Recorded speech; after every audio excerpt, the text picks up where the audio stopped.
start and stop our broadcast. There you go. So there we go. Understanding poverty, the conservative response to intergenerational poverty. That's what we're going to be talking about tonight. We are long past conversation. If you're going to have to watch the live stream version of this show to listen to everything that I said. But tonight is a rhythm and blues night, baby. It's a whole lot of blues. Whole lot of blues going on tonight for Hillary Clinton. I don't think Hillary got any good news today. Not a single bit of good news. And for those who are following along at home, and I want to thank my live stream audience for bearing with me and for listening to all of this. And for Ustream, I apologize. If I could control the world, we would all be better off. But then I would be a tyrannous and you wouldn't like me. No matter how much freedom you had. So, I apologize. Maybe tomorrow, when we have Raynard Jackson on, things will look exceedingly and profundly better. You know, I used to get mad when stuff didn't work out. I don't get mad anymore. God's got it. I mean, if 500,000 people were at the front door and couldn't get through and then they all walked out, I still would be joyful, still would be happy. I'm all right. I'm all right. Ladies and gentlemen, we certainly are not ashamed of the good news of conservatism, for it is the power of liberation, first to the Republican and then to the Democrat. Yours truly, the exceptional one. We're in the hissy house or whatever it is. And so glad to be in your presence, and so glad some of you all stayed around long enough for me to get over all of the technical issues and problems that we experienced in getting this show going. It is nothing like doing live theater. I'm sorry. Live television or radio is nothing like it in all of the world. The beautiful and the brilliant Mary Brockman is in the chat roll tonight, and she is my bouncer. Everyone knows that. All around the world, she's my bouncer. If you diss her, you diss me, you will be dismissed. Dave Milner is also in there, and he is the Unpleasant Blind Guy. We are so glad to have Dave in there. And then for all the other viewers who are amassing and around, we thank you so much for being here. I'm sorry things didn't work out perfectly. If only they did. But they didn't. Which is the situation for a lot of people up in New Hampshire tonight. Things did not work as they had planned. And I need to tell the people who are sending me messages from Facebook, Deborah, thank you. I am on. Thank you very much. Very sorry, things are not perfect, but we proceed from here. Literally, the way things are going, they are astronomically worse than expected for the Clintons, at least with the early voting in. And this is with 29% of the voting in. They had him up by at least, and correct me if I'm wrong, and I count on the home team correcting me if I'm wrong. Mrs. Biggs has been watching me and coaching me. I love her so much. She's been watching me and coaching me through all of this technical experience on live stream and Ustream. And I thank her so much, and I really love her, really appreciate her as well. But that's what executive producers do. They come out and tell you that you're screwing up. I love her.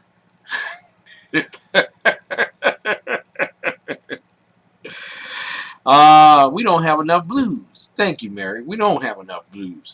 But I'm telling you, someone who does have it, Hillary Clinton, having an extraordinary large summation of blues. When we come back from this heavy laden technical difficulty show, we have to always do our Pledge of Allegiance. And we're also going to take a commercial break. And I know some of you are saying, well, gee, you just came on air. How can you take a commercial break? Because I have to. Some people have been listening to me for going on 15 minutes here at the live stream viewing. God rest their souls. God bless their souls for having to listen to me for so long. But when we get back, we're going to talk about the issues. And basically that there are some things that need to be pretty much nailed down. Let's just say nailed down coming forward. Some people are just genuine losers at this point, and it would just make good sense if they would simply drop out. We'll talk about that. And we'll talk about poverty tonight. And Janis Hall is coming up at 10 p.m. We'll be back. I pledge allegiance to the flag of the United States of America and to the republic for which it stands, one nation, under God, indivisible, with liberty and justice for all. Thank you very much. We'll be back. I pledge allegiance to... Thank you. We'll be back right after these messages.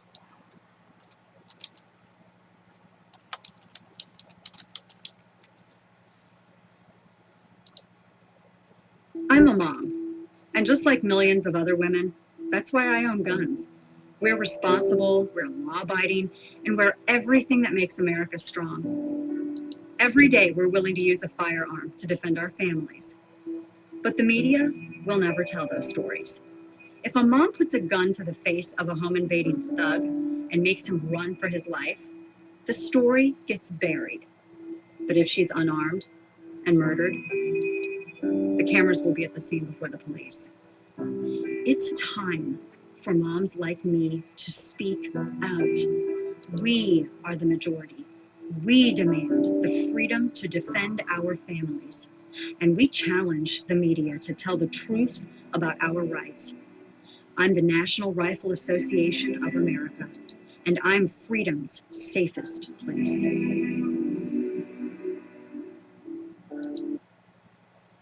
You critics don't define our honor.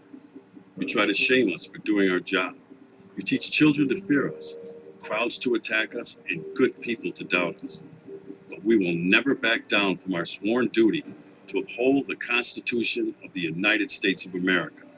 We wake up every day, put on our badge, strap a gun to our hips, kiss our families goodbye, and put our lives between the law-abiding and any criminal who threatens their rights. We serve people of every color and creed, men, women, and children in violent, dangerous neighborhoods, because they have the same right to life, liberty, and the pursuit of happiness as CEOs, movie stars, and the political elite. We are Americans, and we are the American police officer. We stand with the National Rifle Association of America, and the NRA stands with us. Together, we're freedom's safest place.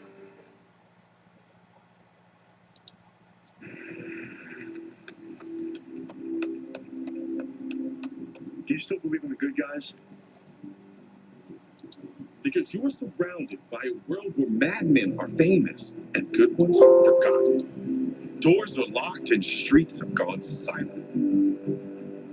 Where the gates to success swing open for hypocrites, chameleons, bullies, and yes men. Where filthy crimes go unpunished, and killers and con artists prey upon anyone who still follows a rule. The good guys are alive, they laugh. Everyone's corrupted. What do you believe? Do you believe in people who would rather fail honestly than lie to get ahead? Do you believe in those who reach out to help, even while they're free to turn their backs?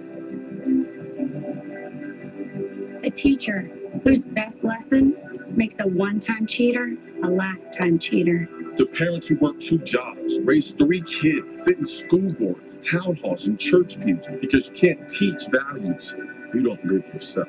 The soldier who gives up his life for his brothers to live theirs.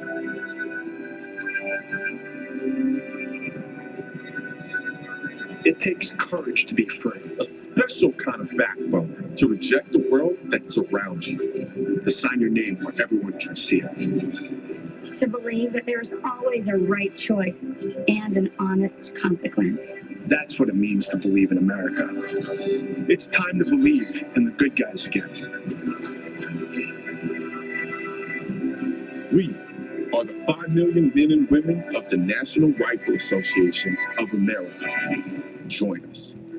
Join us. Join us today.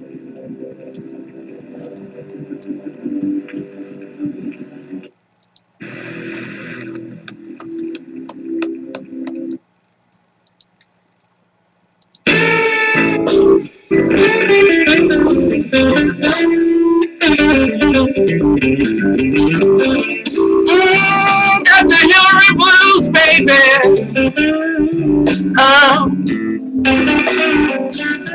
If you give me a coin, I'll win the race. Yeah. Oh, we got the Hillary Clinton blues, baby.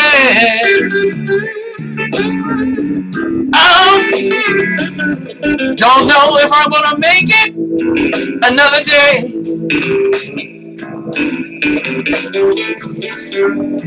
I feel the burn.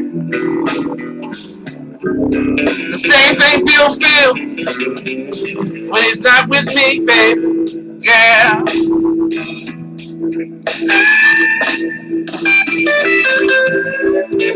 Vernon Spearman got more votes than Martin O'Malley. Ain't that a shame, baby?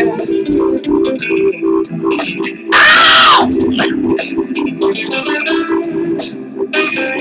Martin O'Malley, baby. He got beat by a man named Wright.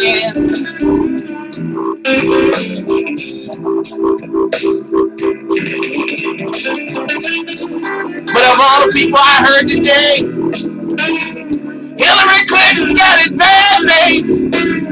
She's got the election day blues, baby. Ow!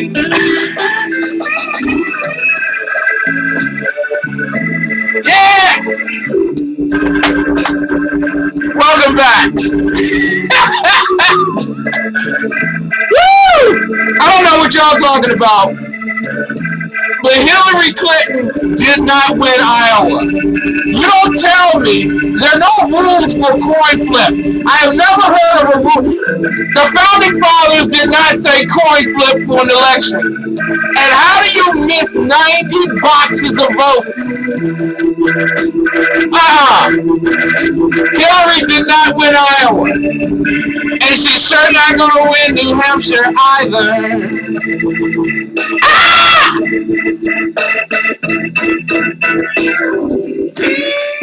Feel the burn, baby. Ow! Take your election votes away.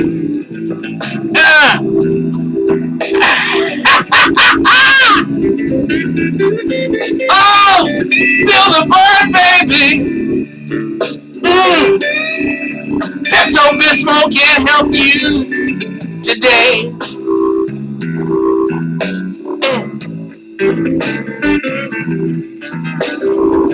Maybe if you went past a cemetery, they vote 3 times, and you have a better day. Ah!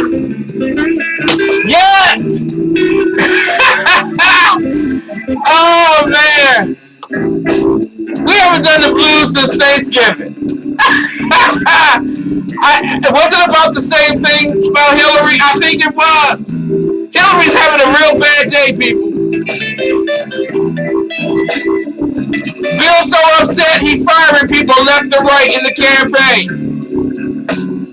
Anyone who comes to Bill right now with the elections results is about to be fired. How do you spin it? How do you spin it that you spent all this money on your campaign and you're almost losing by 20 points? Ow! Got the Hillary Clinton blues, baby. Yes, welcome back to the Exceptional Conservative Show, live from the nation's capital. I'm yours truly, the Exceptional One, Kim McClellan. I know everyone else is trying to get real deep and analytical here, okay?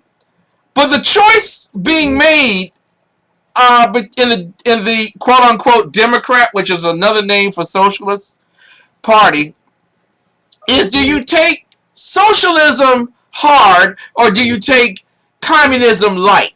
Those are the two choices. Socialism hard, communism light. Which way do you want to go?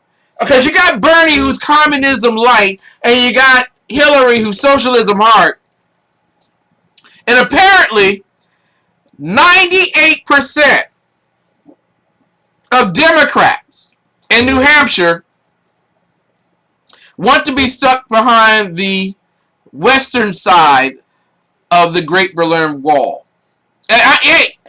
You might want to trade 30,000, what is it, 75,000 Democrats out of New Hampshire. You might want to trade 75,000 Syrian Christians for 75,000 New Hampshire socialists. They've already identified themselves. Let them and their families go where they will best be served by tyranny.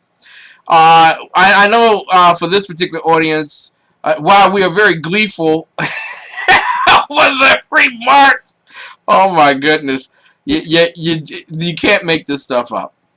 We're very gleeful over the fact that everyone in New Hampshire is feeling the burn. Ooh, there's some emergency rooms that are just like, oh my goodness. But the real big story tonight is not in the Democrat Socialist Party. Someone who isn't having the blues tonight is Ted Cruz. Ted Cruz is in third place. Now remember, Rubio was in third place in Iowa, and they made a great splash of it all. Oh, Marco Rubio might be president someday. Ooh, ooh, ooh, ooh, ooh. He got in third place. Ooh, ooh, ooh. And I want you to know third place is still losing. Ask Cam Newton. There is no other ring, baby. No other ring. But remember, they said Ted Cruz would be finishing maybe 4th or 5th on a good day, and that the winners would be the governors. Chris Christie, John Kasich, and Jeb Bush. Well, Jeb Bush is in 4th place. He's not in 1st or 2nd. He's in 4th place. So Jeb Bush has money to burn. And for you donors out there, you need to come talk with Kim McClinton. I have a better way of you spending your money. I really do. Preferably on me, but however way you wish. But I have a better way of you spending your money. Certainly Karl Rove has not been beneficial to you. $200 million. Okay? $200 million. Ted Cruz results are right in here. GOP's got 9,839 votes. He's getting 12% of the vote. And the great state of New Hampshire. Bernie's offering more free stuff than Hillary. Thank you, Barry. There you go. That's truth. Yeah. What? He's promising you Social Security? I'm promising you Security Social. I beat him. So Ted Cruz is in 3rd place. Jeb Bush is in 4th. If Jeb Bush didn't have $200 million backing him, he would be folding tent tonight. John Kasich was supposed to win. Governor John Kasich was supposed to either win or come in a close second. Neither one of those is the case. Neither one of those. John Kasich is just ahead of Ted Cruz, who was not expected to win at all or even place or show. Ted Cruz tonight, if you're going to, if the mainstream media, which I detest so much, wants to really talk about an overachiever tonight, that would be Ted Cruz. Because Ted Cruz in 3rd place, John Kasich's in 2nd with 12,876 votes. Congratulations, John. You spent all of your time outside of Ohio in in the great state of New Hampshire. The people of Ohio celebrated. The people of New Hampshire have rewarded you with second place. There is no garb for you to wear, sir. There's no crown. No, you don't even get to touch the crown. The real winner here tonight, and let's just call it for what it is, because a lot of people want to cheapen this election and call it, well, he didn't win by as much as we thought he would. Now, where is that a requirement in the Constitution? Because I thought he should have won by 300 million points. He didn't, so he didn't really win. The real winner tonight, Donald Trump. Congratulations. Donald Trump came in second in Iowa. He comes in first in New Hampshire. Ted Cruz came in first in Iowa. Comes in third in New Hampshire. They say Ted Cruz would never even show or place Ted Cruz. Donald Trump is victorious. So far, he's up 34% to 16%. But if you listen to the mainstream media, the carnal prophets of Fox News, they're going to tell you that Donald Trump is not the winner tonight, that John Kasich, the governor of Ohio, my bouncer's state, is the real winner tonight because he got 16%, and he wasn't supposed to get 16%. That's crazy talk, people. That's crazy talk. Right now, John Kasich is Cam Newton. There is no way he's going to win anything else or even come close to winning anything else. Once they go down south to South Carolina, it's over. It's over because there are only going to be two people of interest from this date on. It'll be Donald Trump and Ted Cruz. And the important thing is that Ted Cruz has all of the South behind him. All of the South behind him. He's going to win Florida. He's going to win. I know Jeb and Marco and Polo. Everyone's going to tell you that those guys are going to win Florida. Ted Cruz is going to take the SEC states all the way through. And I will be showing up probably sometime in May in Texas for the convention. I need to work those particular plans out. I don't know if I will be in Cleveland for the GOP event, but I will be certainly in Las Vegas for Freedom Fest. So just telling you all that now. We're working out the details eventually for Cleveland. But the bottom line is, when you look at this particular chart, with 34% of the people clamoring or putting their votes in, literally, the mapping for the GOP is a bit wow. Can I put something in there for you all to see now? With 39% of the vote in, this is really. I'm going to tell you right now. I made a prophecy on my good friend's High Plains radio show, Dan the Man Butcher, that they will be going to. Kasich is the best Democrat in the Republican primary. You got that right, Dave. I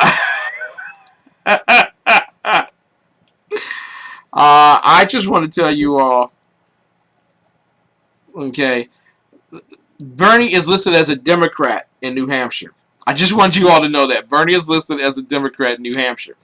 For those who are following along at home, I want to punch in the numbers and I want you to see them. And that's with 39% of the vote in so far. Hey, Ag, what's up? Ron, what's up? Bernie Sanders has 48,239 votes. He has 50% of the New Hampshire electorate. 59%. Hillary Clinton has 32,204. 39%. She's getting beat. Have y'all ever gone to one of those football games when it was like Division I versus a Division III team? Like Ohio State versus Hopi Cross? Not even Holy Cross, just Hopi Cross. And by the first quarter's ending, Oklahoma State might have something like 70 points. and the other team's got like 3, and you don't know how they got the 3. How did Vermin Supreme do, Dave? Vermin Supreme is right behind Martin O'Malley, and Martin O'Malley is right behind Right Ends. So Vermin Supreme has done well tonight. Congratulations, Vermin Supreme. Keep up the hard work. Wow. But I'm telling you, we're getting a cue. We're getting a cue. Here's a cue. Oh! Oh!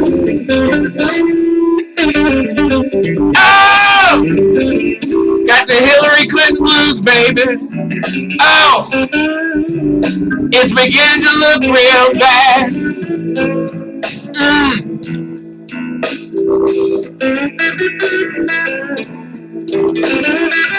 We got the Hillary Clinton blues, baby. Oh! It is beginning to look real bad.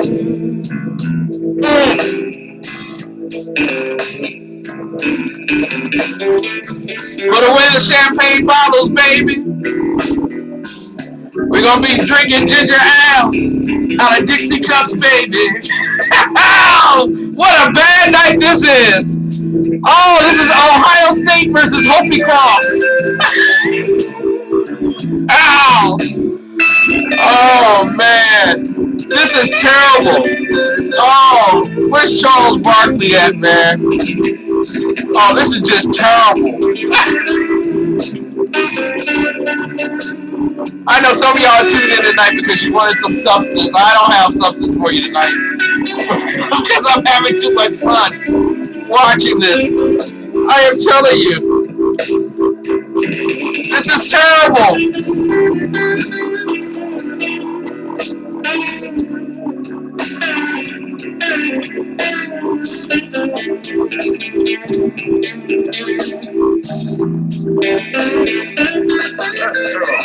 Oh! Oh! Oh! You got Charles Barkley telling you, baby. Oh! Wow! We got the Hillary Clinton blues tonight, baby. Oh! Oh! This is the night that you don't even give a speech. Get on the bus, head for South Carolina. It's over. Oh! Charles, what you say about this? That's terrible. Oh! What do you say? Oh! What else? Say it again, sir. That's terrible. Oh!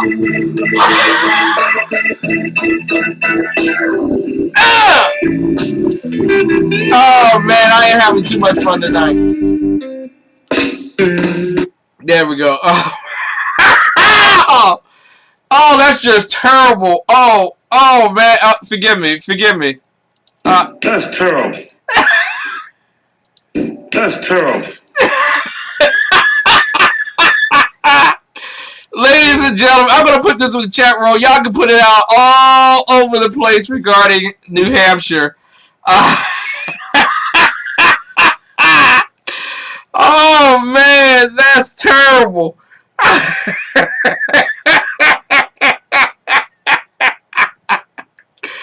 Oh, man, that is really, really terrible. Oh, man, this is just absolutely the worst. Ron, do you have video? For those who are having a tough time, and I understand a lot of people are having a tough time,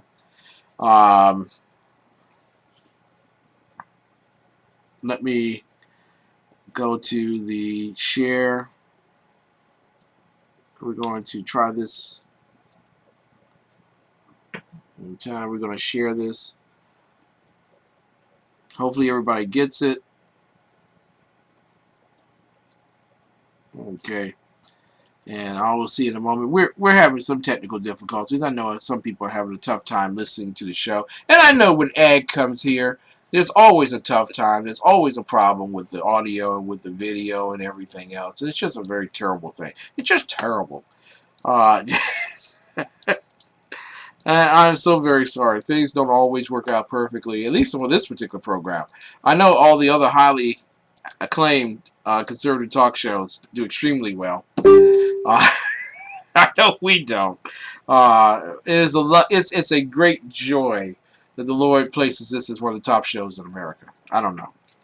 We're having a wonderful, wonderful time. We're going to go to a commercial. When we come back, I'm going to talk with you about understanding poverty and the framework for it. But this is real bad. What do you, Charles? What? That's terrible. We will be right back right after these messages. You're listening to...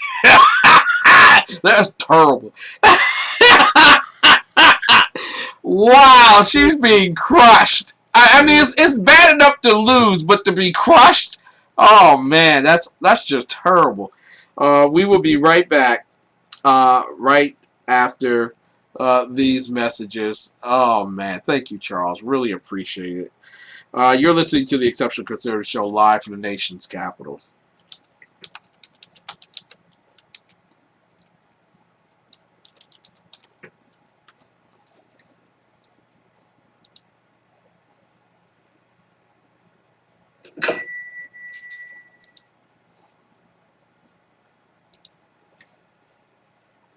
Hi, my name is Christopher Arnold. I'm the executive chef of Infused Restaurant, and today I'm going to walk you through some of the meals that we prepare here.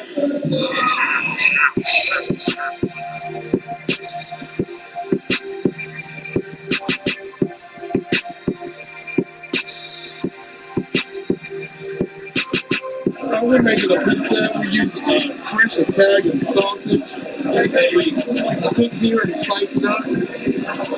Our pizza dough is in-house made. Our pizza sauce is in-house made. So everything is fresh and ingredients.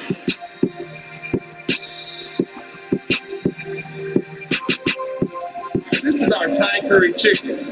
The sauce is made with coconut milk and the Thai red curry. It is juicy chicken thighs as well as some mixed vegetables, served with jasmine rice and pita bread.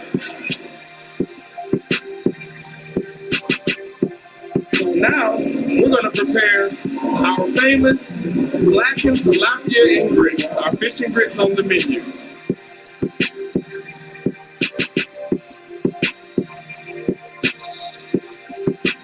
And our meal will be complete.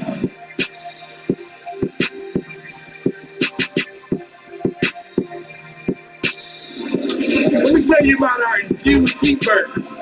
We kick the spice up just a little bit with our infused sauce. We start off with 80-20 USDA ground chuck ham patty burgers, like half a pound of burgers, and we're going to grill it to perfection. After I flip the burger, we add the sauce and let it cook on into the meat next a little bit.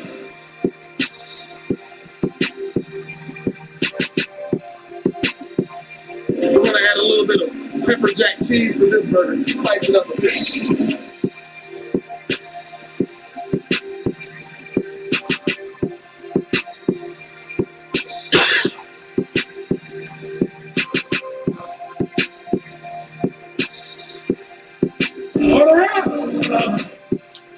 Ladies and gentlemen, I know that this is your time of day. It is time for you to get your burgers, your fries, your everything from Infused Restaurant, 6339 Allentown Road, Temple Hills, Maryland, 20748. Telephone number 301-449-9000. Infuse. Do it today. Ladies and gentlemen, the late Yul Brynner. I really wanted to make a commercial when I discovered that I was that sick and my time was so limited. But to make that commercial that says simply, now that I'm gone, I tell you, don't smoke. Whatever you do, just don't smoke. Ladies and gentlemen, welcome back to the Exceptional Conservative Show live from the nation's capital. I'm yours truly, the exceptional one, Ken McClinton. That was Yul Brynner giving a mighty warning from beyond the grave. Don't smoke. Don't do it. Save your own life. You can do it. Ladies and gentlemen, I want you to understand that tonight is really an expression of hope versus hopelessness. desperation versus respiration, a sense of uncertainty versus a sense of certainty. What you're watching in the elections tonight is that on the right side of the electoral box, there are those who believe and have put their faith in you, Mr. and Mrs. Individual. We believe in free market capitalism. We believe that the less regulatory binding by the bureaucrat in Washington, D.C., and even in your own state capital, the better off and more profitable you'll be. The fewer taxes that you have to pay, the better off your community would be.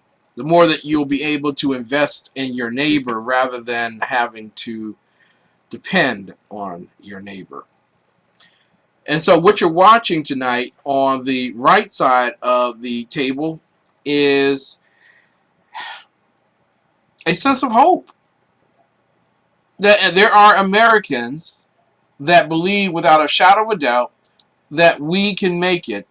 We don't have to be dependent on each other in the sense of welfare, but in workfare we can be dependent on one. We can create jobs and we can create innovations and we can create a new America that puts people to work, not by the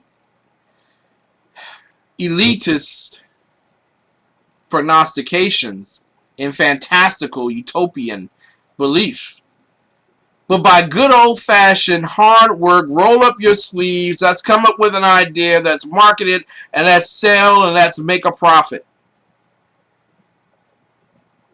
That's the American way. When you look at the fact that between the 4 Republicans in the GOP, there are 65,000, maybe 67,000, something like that. About 67,000 people from New Hampshire that believe, amongst the top 4, that we are going in the wrong direction, that the only way that we can get righted is if we pursue free market capitalism. Donald Trump is the victor there.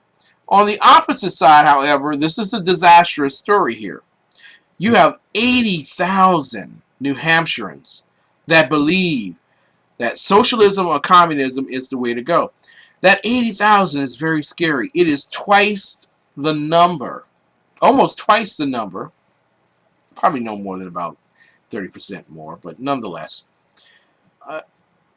There are more Americans in New Hampshire that believe in socialism and communism than in the free market.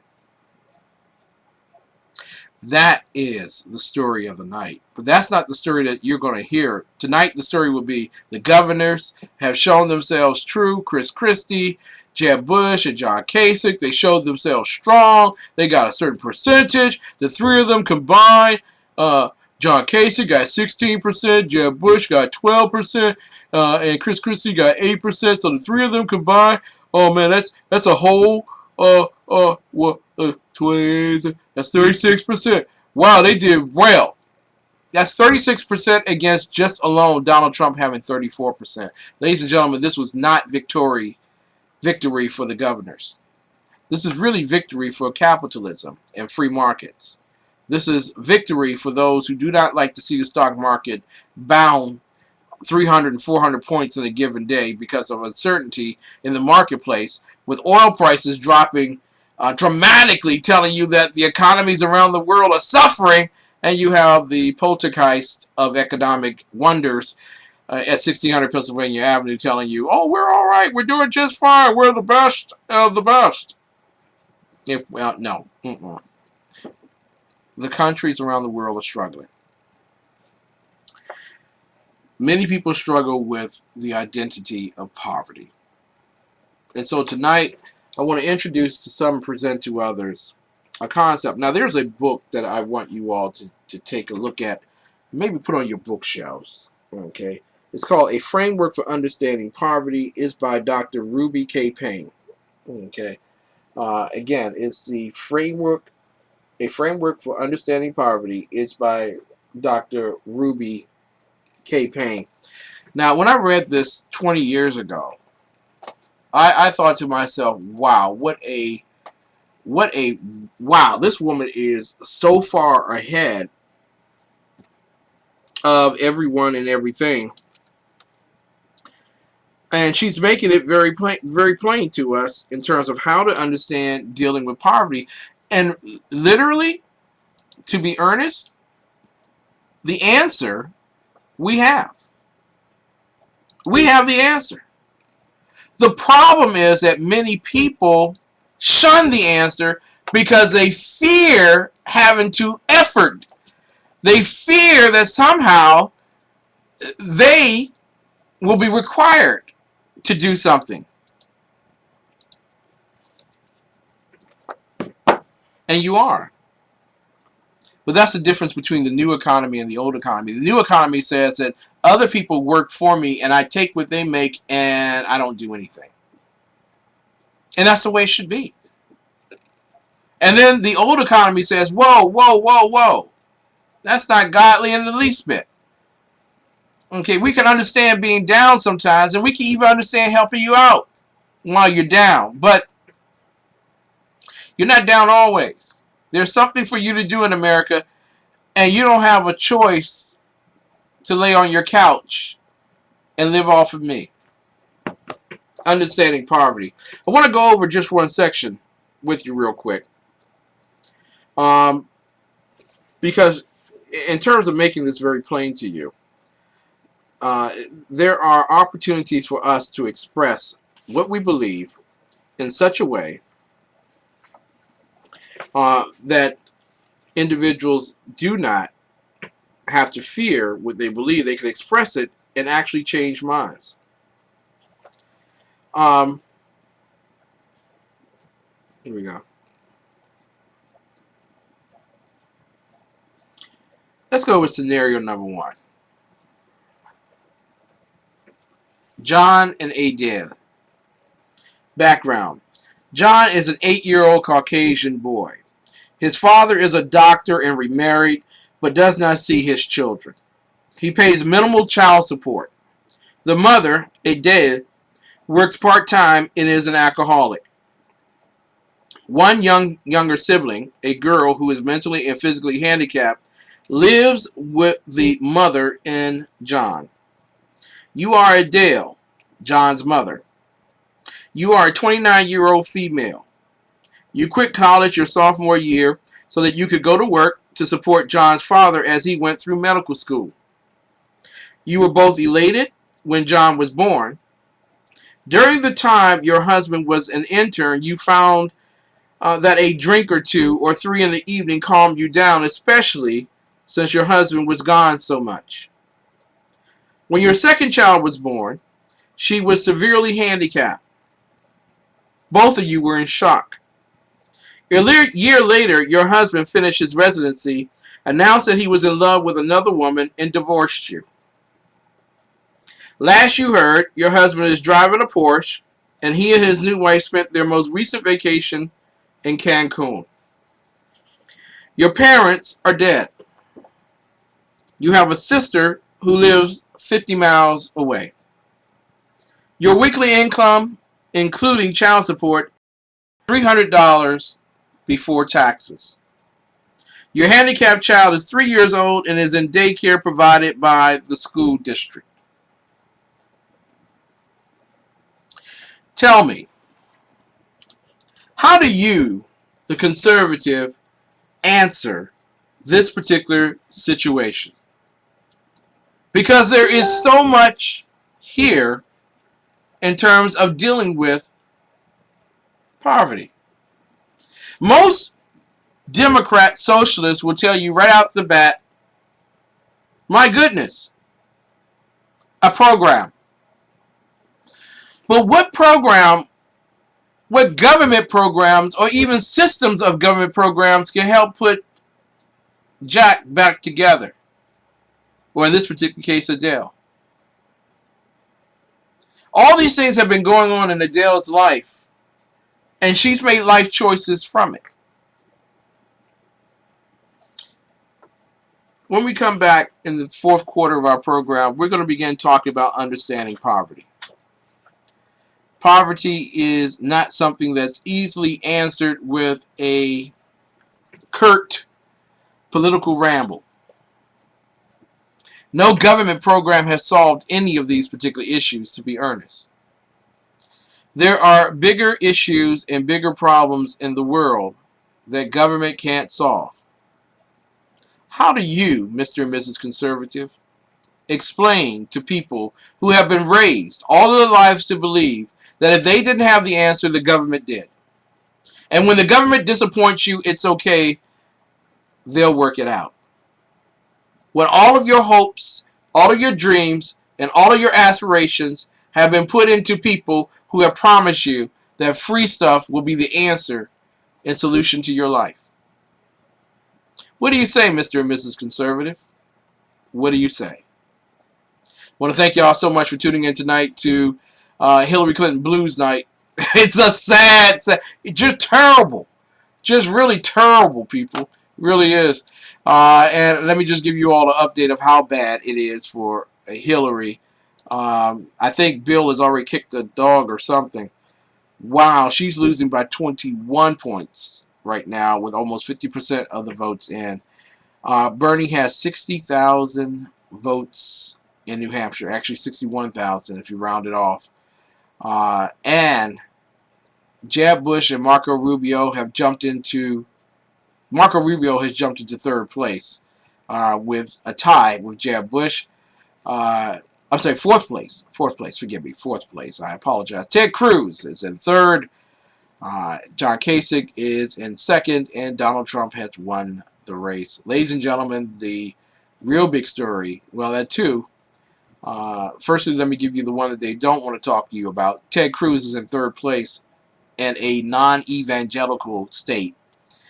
And Hillary Clinton is getting beat like an old rug over the hanging up in the backyard. Wow. 21 points. This is tragic. Ladies and gentlemen, Joe Biden will be coming up in the bullpen tomorrow. I assure you that. Thank you all so much. Hang in there. We will be right back with more of Hillary Clinton Blues Night, people.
Thank you, SHR Media.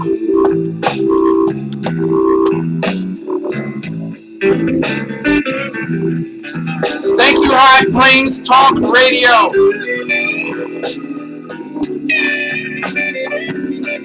Thank you, Rebuting Liberty. Rebuting Liberty.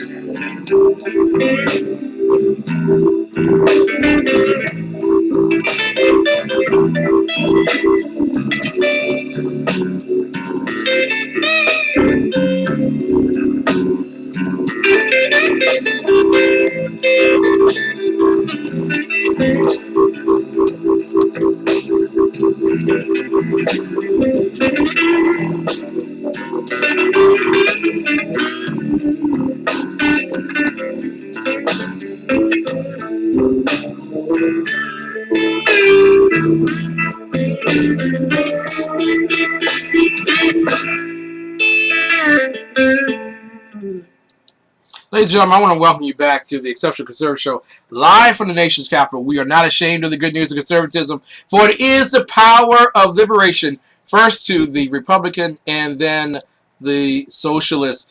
Wow, what a, it ain't pretty.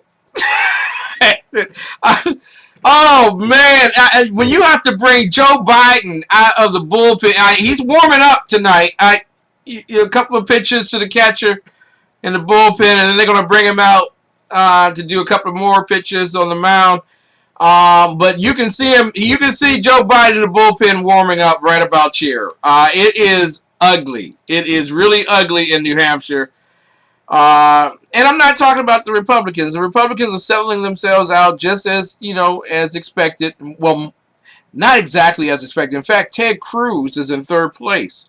That was not what they expected, and they were hoping that Ted Cruz was number 5. They were hoping that the governors would be lining up 1, 2, 3 behind Donald Trump in victory. But in the New Hampshire primary, that's not happening. Ted Cruz is a steady third, which bodes well in terms of motivation for South Carolina, where he's expected to do the SEC run.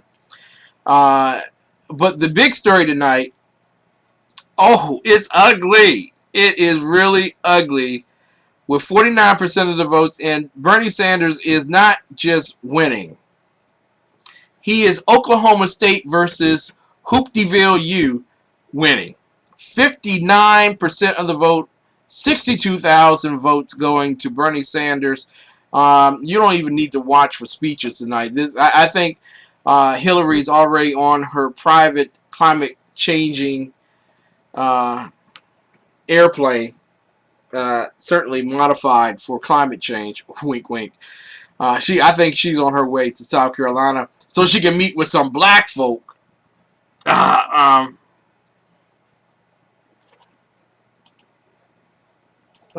Having a problem here. Oh my goodness.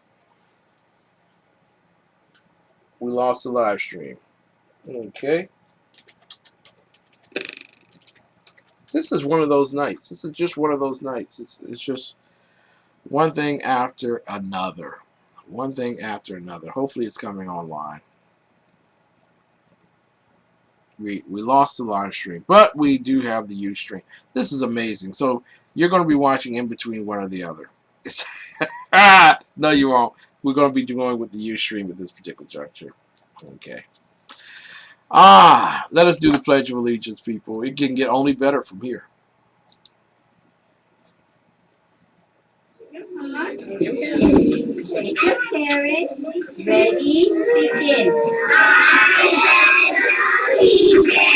To the flags of the United States of America and to the republic for which it stands, one nation, under God, indivisible, with liberty and justice for all.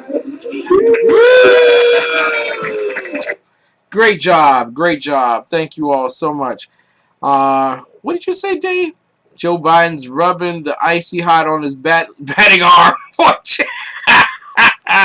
Yeah, you can feel it. Yeah. Oh boy.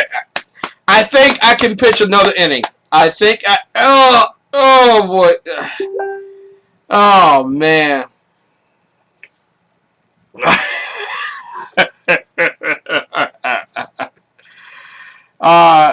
A Trump Carson ticket. I wouldn't rule that out either. I don't think it would be a victorious one, long term. I really think it will be a Trump Cruz ticket or Cruz Carson ticket. Did anybody ever think of a Cruz Carson ticket? Wouldn't that be an awesome ticket to behold? Man, that would be great. Without further ado, we're going to try.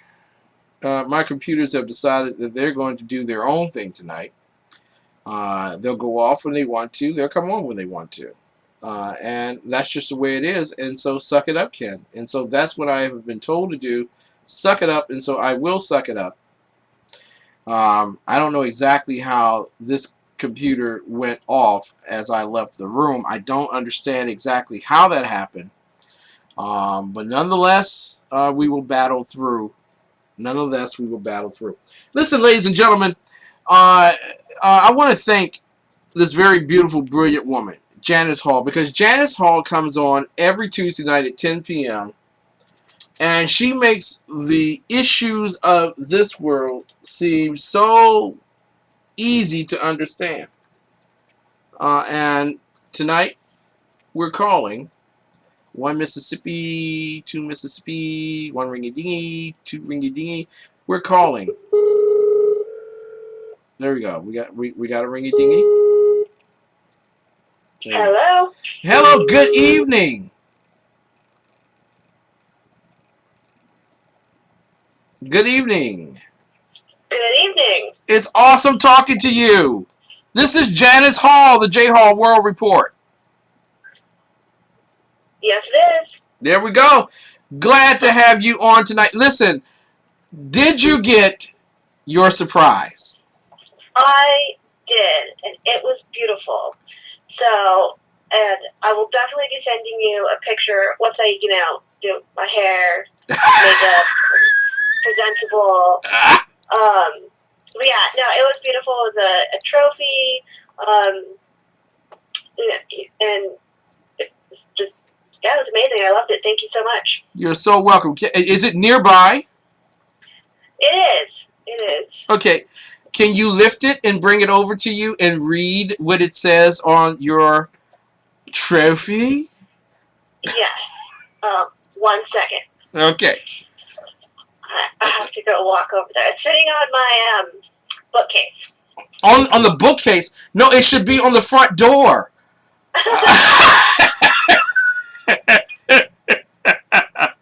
We love ourselves some Janis Hall. Go ahead, Janis. What does it say? Okay, ready? Ready. Okay.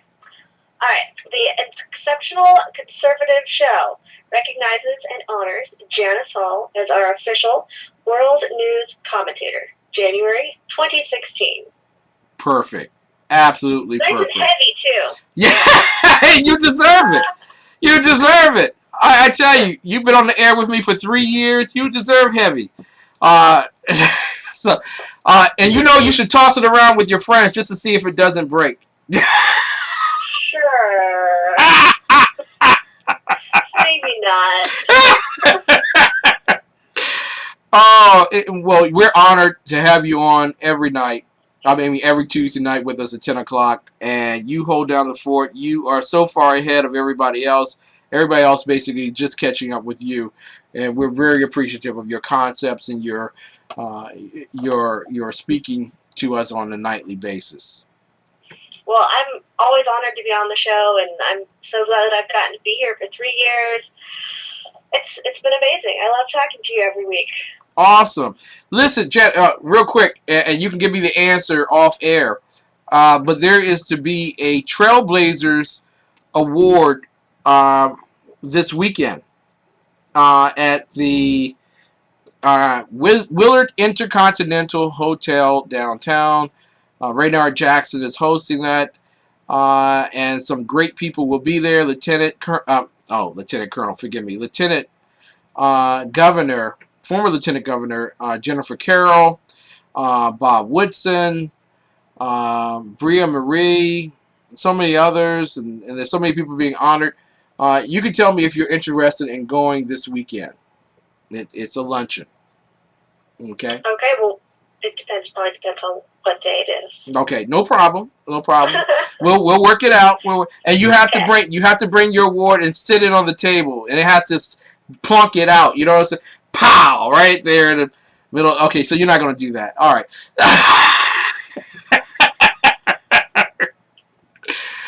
Miss Lady, what's going on in the world today? What should we be concerned about? Okay, so probably the biggest story, world news related, is North Korea. So there's been a couple developments with them. First off, last week, as we talked about it, they did launch their satellite, which, we do satellite in air quotes. Basically, no one is surprised. It's basically a test to, test their missile delivery system. And as a follow-up to that, it has basically come out that we think that North Korea basically has the capability now to launch missiles that could reach the U.S. Woo! So that's significant, progress for them in their ambitions to be a significant nuclear power. And then on top of that, they have started or restarted one of their nuclear reactors. So it's just good news out of North Korea all around. Wow.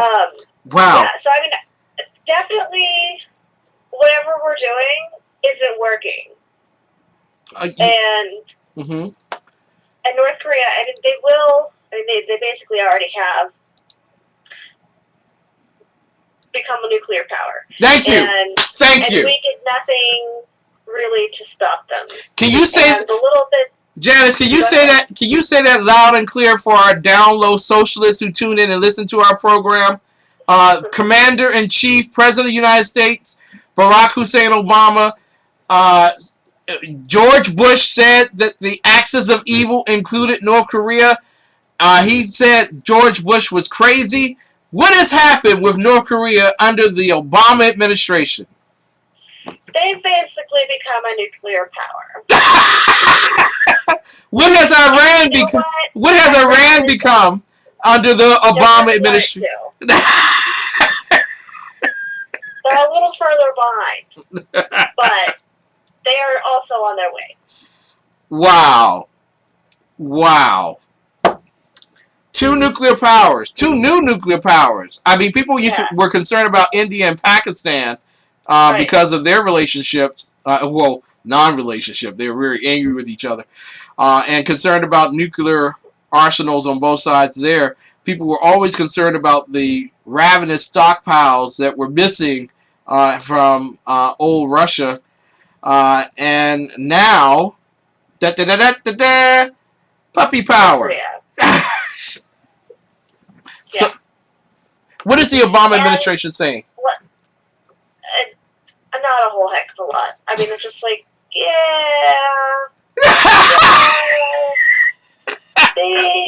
they they started a reactor, but that's not really. We're not really going to talk about that. No, we don't want to talk about that. There's a refugee crisis in Europe. Oh my God! Oh man, this is. If you didn't laugh, you would only go crazy and cry. Literally. Well, that is true. That is true. Now, how do we know really that they have atomic weapons and that they're practicing? Maybe they had a bunker buster or something. Maybe did the missile actually make it? Into the ocean. Which would mean that they had a very high trajectory. Is that what happened? Basically it was two, nuclear weapons are kind of twofold, right? You have the part that goes boom, and that is that definitely they've tested that. They've had a couple successful tests, so we know that they are definitely capable, at least on that front. And then the second part is actually getting that up in the air to its intended location, and that's been one area that North Korea so far had not been as advanced on. But now that they essentially are able to get things into space, basically it implies that they can get a nuke pretty much anywhere that they would want to. Now, we're talking with Janis Hall, our award-winning Janis Hall, who is our official world news commentator on Tuesday nights at 10 p.m. We're talking about nuclear warfare. We're talking about the little guy in North Korea who has his finger on the pulse of the world now, has atomic power at his behest. How does this change Asian affairs, and then how does it change U.S. relations with North Korea? So basically in North Korea, I think things are probably going, in Asia, I guess we'll say, things are probably generally going to be, I won't necessarily say the same. I don't think there's going to be any huge change in the future or in the near future, but it definitely makes a lot of people on edge, and especially South Korea and Japan. Yes. For that North Korea has that capability, and that sort of makes every smaller issue kind of seem like more of a big deal, because things could escalate and get out of hand. If not quickly, at least escalate and get to a ridiculous, Now situation. I prize the fact that you were so far ahead of the mainstream media on the South Korea, North Korea situations that were going on, and the building of the islands in the middle of the ocean by China, and that South Korea was having some issues with aggressiveness from the North Korean Navy. I want to ask you, in this regard, can South Korea count on the United States to react prudently in this matter, or at all? Well, unfortunately, under the Obama administration, because we have basically done nothing for our allies, and time again it has been shown that with aggression towards our allies from not so friendly nations, that we have done pretty much nothing. So I think at this point, no, I don't think that anything will really be done if North Korea decides to flex its muscle a little bit. If North Korea actually decides to invade, okay, yes, maybe we'll do something. But at this current stage, no, I don't think much will be done. Was that an earth? I think South Korea's going to be on their own. Yeah, and I'm feeling was that an earthquake in Taiwan or was it a warning shot? No, I just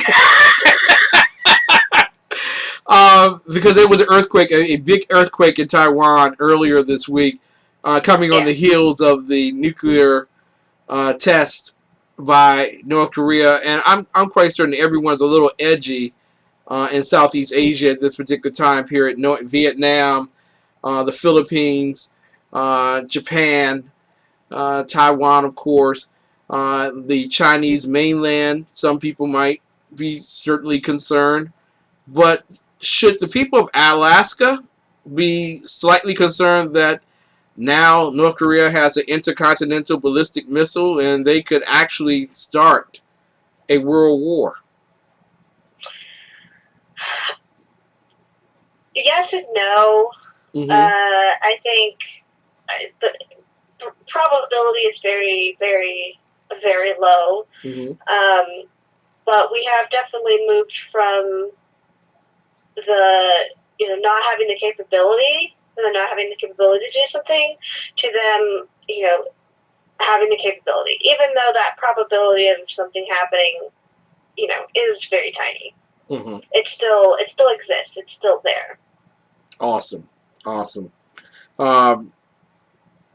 Will there be diplomatic talks at this particular juncture with North Korea to try to bribe them into no longer testing, or will we become stern?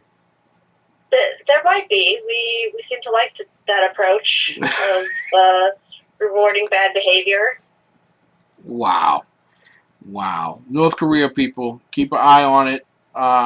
It looks like an opportunity to, since D.C. government has decided to vote, and a vote recently, to pay criminals not to be criminals, I suppose we could do the same thing for North Korea. We'll pay them not to use their atomic weapons. Yeah. I want to ask you real quick about riots in Hong Kong, since we're in that general area. What happened over the weekend? So, Chinese New Year happened, which was a fun time. Unfortunately, what ended up happening was the police cracked down on essentially unlicensed vendors in some of the party locations, and they got more resistance than they were anticipating, and it turned into some riots. They've had a lot of people injured and arrested. There's been some discussion that they think the riots were to some degree planned because of just wanting to stand up to the government, and that is entirely possible. I don't know if there's been there hasn't been a lot of evidence to that, but it's certainly something that I'm sure could be possible, and that the Chinese authorities are probably also very interested to know if that is in fact the case. Wow. So the rebels haven't given up. This is a sign of hope. Yeah. Wow. Perhaps. We don't know. Yes. But we kind of think these guys have not given up yet. But we definitely can say that there is discontent with the authorities. Just slight discontent. We don't want to start anything over there, of course. We're talking to Janis Hall of J. Hall World Report. We talked about the riots in Hong Kong. We talked about North Korea and its ballistic missiles, intercontinental ballistic missiles. Who knew that Iran might be getting a set of intercontinental ballistic missiles for Christmas, at least if they celebrate it, certainly for Eid. I want to talk with you tonight about Hillary Clinton and those emails.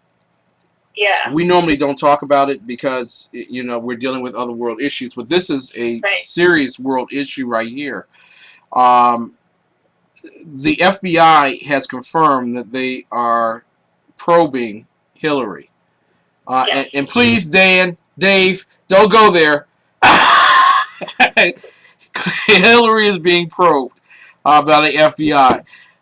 So, what is going on? So, this story's been going on for a while. It's been unfolding for many months now. And the FBI is now looking into. I mean, it's the whole question of her. While she was Secretary of State, and she had a bunch of emails essentially using her private account for government work, and that a lot of these emails were probably classified, and that should not have been the case. They should have been kept on government devices.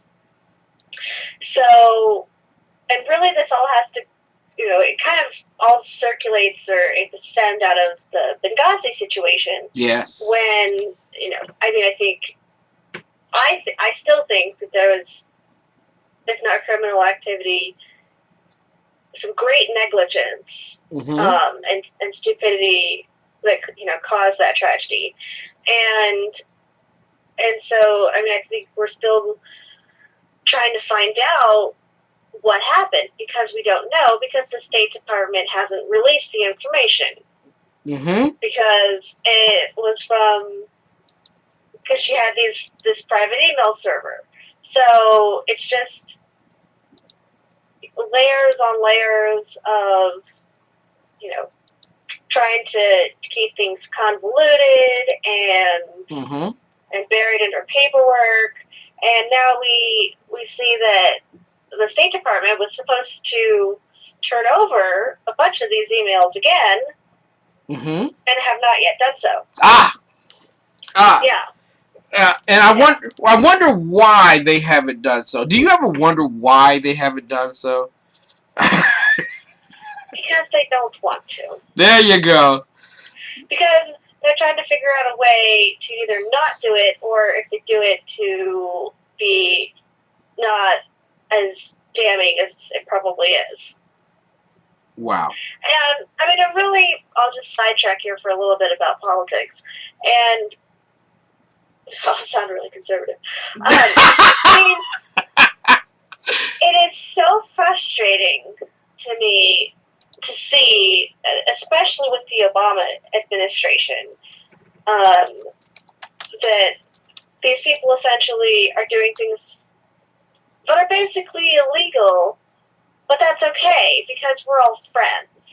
No, we have rule of law, we have a way that things should be done, and you don't just get to swipe this stuff under the rug because you're a Clinton. Exactly. Listen, Janis, we thank you so much for coming on the air, and you actually ended with a very good point there.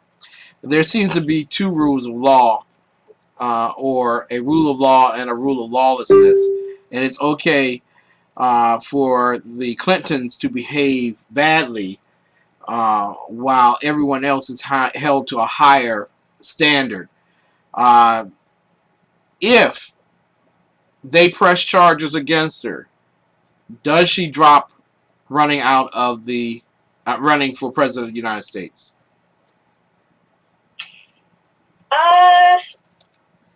I don't think she does. She should, but I don't think she would. Wow. And let's be honest, do we actually think it'll come to that? I don't know. I think that the Clintons have somehow managed to be so untouchable that I'm not even sure that it will result in any criminal proceedings, even though it probably should. Wow. My hope is that they press charges against her and she's forced to drop out. And either Queen Wigpam in Massachusetts or Joe Biden from Scranton, Pennsylvania will get into the race.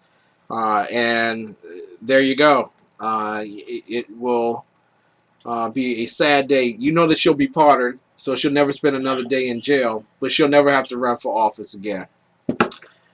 Wow. Yeah. Sad. Congratulations, you award-winning woman. Thank you. Janis Hall, our official world news commentator, will be back on this most terrible night. Thank you, Janis. You're just awesome. We'll be right back with more of the best in urban conservative talk. And let me just make it very clear and very plain to you. Tonight is terrible. Very terrible. This is Hillary Clinton's blues night, if ever there was a blues night.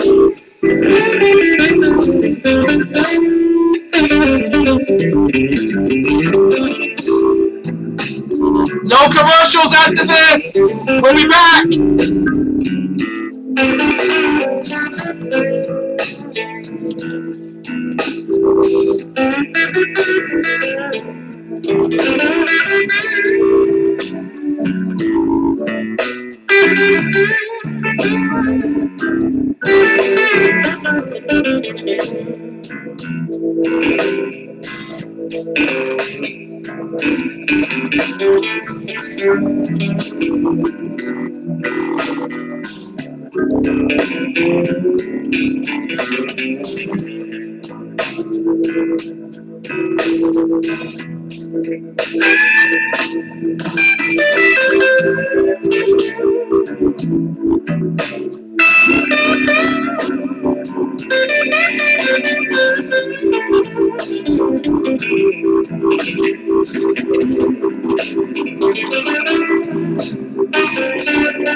Right swipe. It's gonna be a right swipe. This man just shaved his chest hair into a heart. Oh. You stole mine. Right swipe it. Right swipe. Right swipe. That kind of looks like my sister. It does. But I know she's not. He's cuddling a kitten. Oh God, I want to eat their faces. Oh, she's hot. Oh, wait a minute. Oh. That's a lollipop. Oh, that is not a lollipop. Left swipe. Left swipe. This must be some kind of joke. If you think you're not tight and I'm not tight, if you're good in the cloud of smoke, I just left swipe, blah blah. I just left swipe. Left swipe that. You gotta swipe it left. Yeah. You gotta swipe it Left left. swipe that. You gotta swipe it left. This is stuff I don't like, so I gotta Left swipe that. Look at you with your shirt off, flexing. You're buff, but you puff. Hashtag good flexing. Yeah, you work out, you're in shape. Okay, I like the 6-pack abs, not the 6 packs a day. Came across a photo of this green-eyed hottie. Whole nine, pretty face, tight waist, nice body. Hottie! I just couldn't overlook one small fact. She smokes like an old man at a racetrack. This must be some kind of joke. If you think you're not tight and I'm not tight, if you're good in the cloud of smoke, I just left swipe, blah blah. I just left swipe. Left swipe that. You gotta swipe it left. Yeah. You gotta swipe it Left left. swipe that. You gotta swipe it left. This is stuff I don't like, so I gotta Left swipe that. Mr. World Traveler, your trips look expensive. Sitting on a mountaintop looking all pensive. I was about to ask, how's the air up there? But based on this pic, I guess you don't really care. Lots of chicks in the pic, not sure which one's you. Them cigarettes are taking y'all from 10s to 2s. And one thing's true about your whole crew, none of you cigarella's gonna be my boo. Smoking with a tiger? Left swipe that. While you're on a hang glider? Left swipe that. Smoking while acting healthy. Left swipe that. Smoking all stealthy? Left swipe that. Smoking with a duck face. Left swipe that. At a monster truck race? Left swipe that. Smoking at the prom. Left swipe that. Even in a photo booth? You don't care. Left swipe that. You gotta swipe it left. Yeah. You gotta swipe it Left left. swipe that. You gotta swipe it left. This is stuff I don't like, so I gotta Left swipe that. You gotta swipe it left. Yeah. Hashtag. I'll never remember you. Well, Hillary Clinton will remember tonight, and so will the Democrat Party. We have word that Joe Biden is warming up in the bullpen. Welcome back to the Exceptional Conservative Show for the non-commercial half of our program, or quarter of our program, at least, as we broadcast live on Rebooting Liberty, SHR Media, and as well our favorite, not just because Dan's in the chat room, but High Plains Talk Radio. Talk Radio. I want you all to know, Mary is absolutely right. Ken's been partying all night long. This is something that you should be joyously, you should be elated this particular evening. First and foremost, every one of you who voted for socialism and communism, because if you voted for Hillary, you got socialism. If you vote for Bernie, you got communism. You will receive an all-expense-paid air flight for you and your family to the socialist country of your choice. For the Hillary Clinton voters, Sweden's up there. You get your Denmark's up there. There's lots of opportunities for you to go to a socialist country where you'll feel more at ease.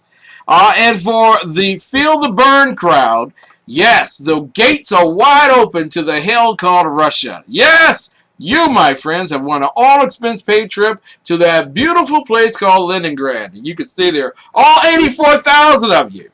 I'm quite certain they got lots of room out there in the Arctic Circle for you. Welcome to the Exceptional Conservative Funkatorium.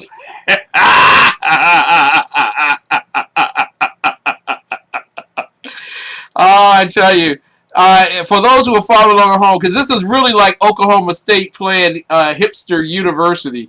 Oklahoma State would be like up 90 to something after the first quarter, and you like leave the stadium because you know who's going to be victor. No one's going to come from 90 points down. And I'm quite certain there are people who are still sitting around Hillary's little campaign center going, we can pull this out. I just know we can. I know we can pull it out. Hillary, I have full faith and confidence in you. You wouldn't lie to us. We believe in you. We really believe. Everyone who's left in the campaign room, if they're not sweeping up or cleaning up, anyone who's left there still looking at the results, hoping there's going to be a turnaround, they should be committed tomorrow. Someone's taking up their space at the sane asylum. Donald Trump has 30.4% of the vote. You knew that he was going to win. He was way up. I don't know why anyone's surprised by that. John Kasich is in second, which virtually means he sealed his fate. His career is over for running for president. And Marco Rubio is fast trying to catch Jeb Bush. So really, anybody who comes to you on mainstream radio and tells you, or TV, and tells you that John Kasich, he could pull this thing out, he could actually be competitive. It's over. It's over. The big news story is Ted Cruz is third. If Marco Rubio third in Iowa was the big news story, then Ted Cruz third in New Hampshire is the big news story. That means when he goes to the SEC, South Carolina, North Carolina, Georgia, Florida, Mississippi, Alabama, Arkansas, Texas, Kentucky, Tennessee, that's all Ted Cruz land. You won't see, again, Trump's name mentioned until somewhere maybe in the Midwest and out west. Okay? That's the only way. Good evening, Professor. Glad to have you here. He's our guest. Ted Cruz is the winner. But, and this is why I'm celebrating. If anybody wants to know why I'm celebrating tonight, I just want to make it very plain for you. Firstly, let me update here with 67% of the vote in. The Oklahoma State team called Bernie Sanders is whipping the daylights out of it. I want to ask Dan, since he's in the chat room. Dan, would you stay around if Texas was beating Prairie View State University 60-39? Would you stay around for the second half of the game, or would you leave? If you were, just tell me, Dan. Would you leave, sir, if it was like this at this point? I certainly would. Rick, Rick is in here. Oh, Rick. All hail Rick, the benevolent dictator of Conservative Commandos Radio Network. We love Rick. If that's Professor Weird's goofy name. Yep, okay. Thank you, Mary. So right now, Bernie Sanders is winning by a margin that he was not expected to win by. All right? They expected him to be in the mid-50s. Maybe the low 50s, and maybe, yeah, about the low 50s. Maybe like 51, 41, something like that. 55, 45, something like that. This, my friends, is a blowout. 60% of the vote has gone to Bernie Sanders, 39% to Hillary Clinton. That's why Joe Biden is warming up in the bullpen. How do we talk about poverty, people? Here I be. The John and Dale scenario that we gave you earlier, since we're talking about understanding poverty, and we'll be talking about that this week. John and Dale scenario highlights the number of children who are in situational poverty. Situational poverty. In this particular case, the reason is divorce. And while many on the left will tell you with great pride that they did everything they could to make divorce legal, safe, and rare, especially in church evangelical circles, divorce rates are higher than in the secular marketplace. Divorce has been one of the leading causes of poverty in America. Not racism, divorce. And so when we're talking about situational poverty, many individuals who once were esteemed and on a plane much higher financially suffer because there are things that happen to you when you're no longer going to the country club to edify your passions of conversation and golf. When you the Aldi's to figure out how many canned goods you can get with food stamps, things change for you. And this is something that we don't talk about, but we should talk about, because if we talk about them, then we will be able to ascribe our viewpoints to fit the situational poverty or the intergenerational poverty or the conditional poverty. Whatever it is, we do have the answer for poverty. According to Dr. Payne, she's going to explain to you how that scenario is measured out in urban America or suburban, wherever you are. The John and Dale scenario highlights the number of children who are in situational poverty because of divorce. Adele is making the slide from middle class to poverty, and she doesn't know the rules of poverty. Did you know that there are rules? Yeah, there are. Just like there are rules. Like, as an esteemed wealthy individual, you know how to use your credit cards to basically get a discount on air flight. In poverty, conversations about air flight are few and far between. And you're often ridiculed when you bring up the issue as if you think that you are better than us. One of the common frailties of us as conservatives is that in our speak, we assert a great desire for the pursuit of happiness, while those on the left only know the drudgery of misery.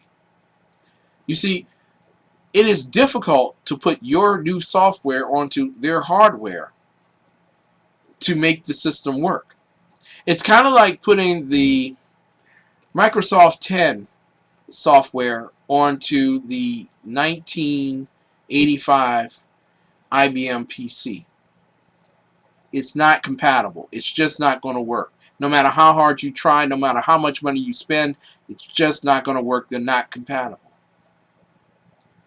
So in your speaking on the subject matter of poverty, you have to be able to speak to their condition. All of us have suffered some condition in our lives that made us a little worse off than what we intended to be. Now, stock market for some this month over the past month, has just been frightening. And the wealthy are quite certainly ill at ease at this time period. But trying to hold that conversation in urban America at the corner of Good Hope and Naylor Road about the stock market, and they will laugh at you as if you have lost all your marbles. You ain't got no good sense. Adele is making the slide from middle class to poverty, and she doesn't know the rules of poverty. Adele is an example of what happens when an individual allows her difficulties to erode her emotional responses or resources. Because of her alcoholism, she is emotionally weak. The reverse is also true. Her emotional weakness leads to her dependence on alcohol. Of all the resources, emotional resources seem to be the paramount in maintaining a lifestyle with some semblance of order. When emotional resources are absent, the slide to poverty is almost guaranteed. But because her financial resources are limited, she must learn the rules of generational poverty. And one of the rules in generational poverty for women is this: you may need to use your body for survival. Now, I want y'all to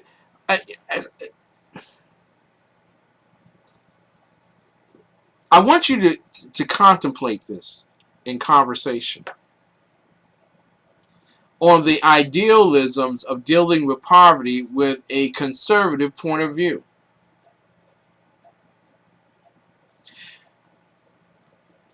I get into unfathomable debates with individuals, or conversations, leery conversations indeed, over the sentimentalities attributed those in Syria who raped the women. And the first statement that's made is, maybe she should not have worn what she wore because that was what provoked him to act the way he did. You see, we justify the ill behavior by something that the party who is actually the culprit should have had power of self-control over. For a woman, even in our society, she is taught that the last resource that you can use to get by is what is affable in appearance to a man. It is why little girls are taken by noble gang leaders with the intention of making them feel more beautiful, and then tricking them out and putting them on the street to make money for Big Daddy. How do we talk with individuals who go through this type of poverty? I hope that you stay tuned for the rest of the week, because we're going to talk about that. How do you convert someone who is a hardcore Bernie Sanders? Communism, somebody's got to force you to give up your wallet and give it to me so I might be better off, kind of person, to understand the values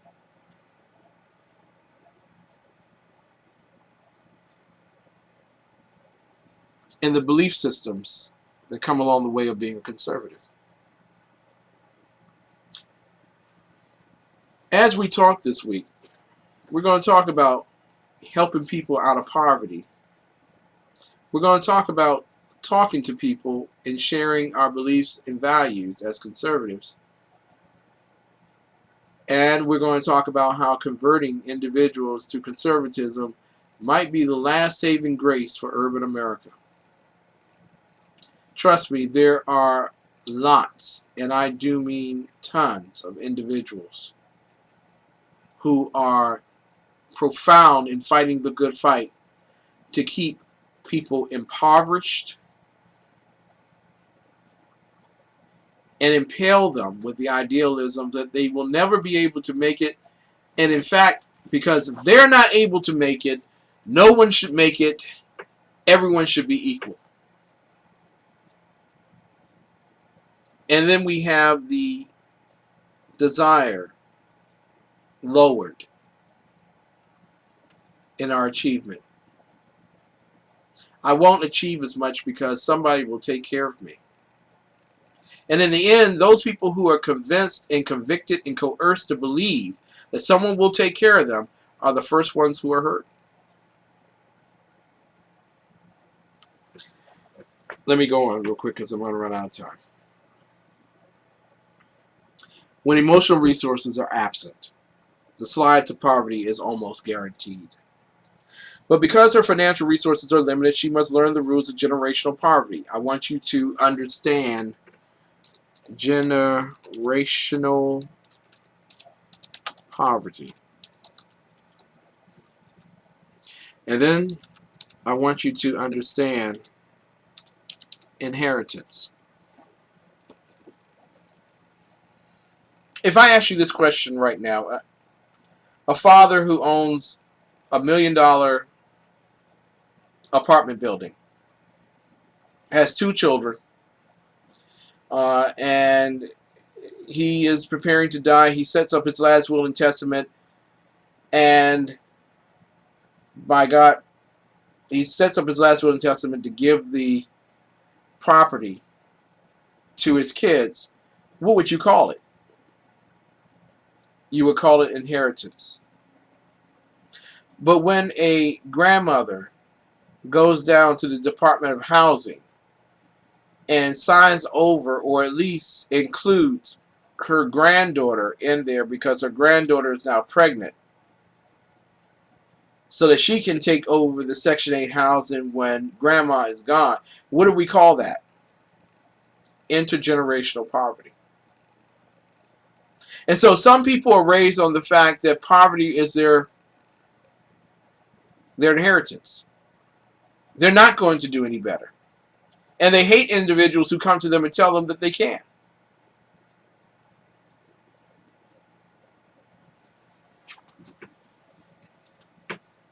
And one of the rules of generational poverty for women is this: you may need to use your body for survival.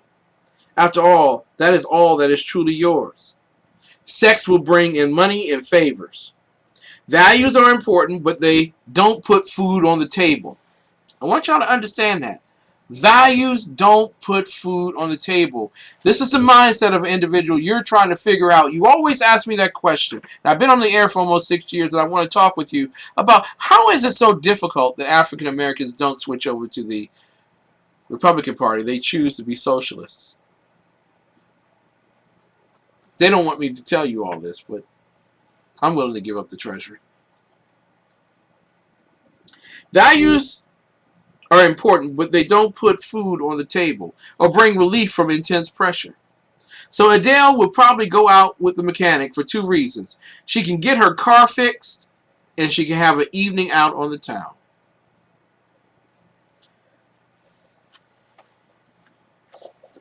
How do you convince Adele, who's seen the good life, has many struggles, always told that a government program would be her salvation? How do you tell her that she doesn't have to use her body to put food on the table? That she doesn't have to exude a state of desperation or depravity to get out of poverty and to get into prosperity? You see, we've been doing it all wrong. We've been trying to convince people that if they would just be conservative, then they wouldn't have any problems. But urban America has a ton of problems. Intergenerational poverty is one of them. It is important that we learn to talk to all people and be all things to all people, that we might win some to the conservative movement. It's something the Tea Party has refused to do, something the Republican Party has neglected, something you and I can change for the better. I want to thank you all so much for tuning in. And I just want you all to know, as we're going out, we're going to take another look at the standings right now. Ted Cruz is still third and leading Jeb Bush. And Donald Trump has beat John Kasich. It's a 1, 2, 3 in that particular order. John Kasich is second. Ted Cruz third. Donald Trump is first. That's all that matters. 1, 2, 3.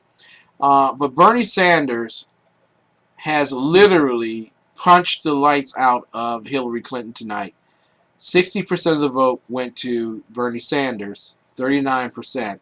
Joe Biden is warming up. I want to thank you all so much for tuning in. This week we're talking about understanding poverty, how you can be a conservative and get out of it. We'll see you later. Remember now, a gentleman once told me, without any faint of heart, remember, live bravely so you don't die a coward. I promise you I always will. God has blessed America. Now it's time for America to bless God. Good night. God bless.